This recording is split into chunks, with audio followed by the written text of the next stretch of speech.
So if I were to be dramatic and I had the club up here like this, right, which would be a laid off position, there's going to be some subconscious force that I apply into the grip to get the club to come back on plane, which is therefore going to make this club come down outside my hands, or what we term as like tipping out or over the bottom or whatever.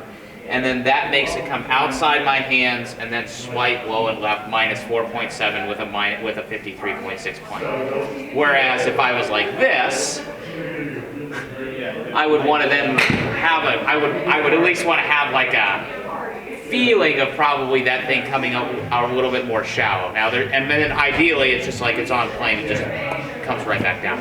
But the way that the force of the club and kind of like the weighting of it, if you were going to air, it would be better to air a smidgen across the line compared to that line of Fleetwood.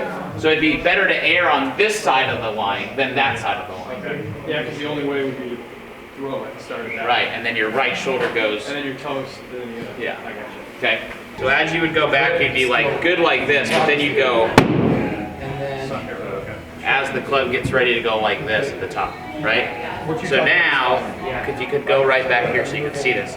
As I'm going back, right, the definition of the club being on plane is that the low end of the club always looks at this imaginary target line and or is parallel. So then at this point, like it would switch and see how the butt end looks at the target line, target line, target line, target line. It's looking at the target line back there like this, right?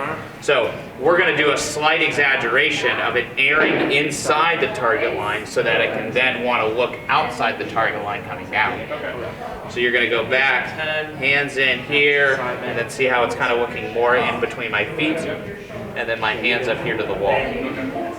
Right, you can see how that shaft at the top kind of looks like Fleetwood did in that video. Then go back. Turn. Now you go arms and flat there. I'll just add some side bend. Boom. So short game wise, do you want to do chipping, pitching, what do you want to do? It's a big difference. Yeah. Really big difference. Like my right leg straighter, left knee's out more. Yeah, so the right leg is straighter because you're pivoting your hips more. Okay. Right, so you have a bigger, deeper hip turn. See how your belt, you can see more of your belt line. Right, left arm still imagining your shoulders. Your right arm structure is a little bit better too. Right? And then the shaft is like way better. Way better, yeah. So if you want more free tips and free content, visit us on all of our social media content on Instagram, Twitter, and Facebook, and be sure to go check out thegolfroomeverywhere.com.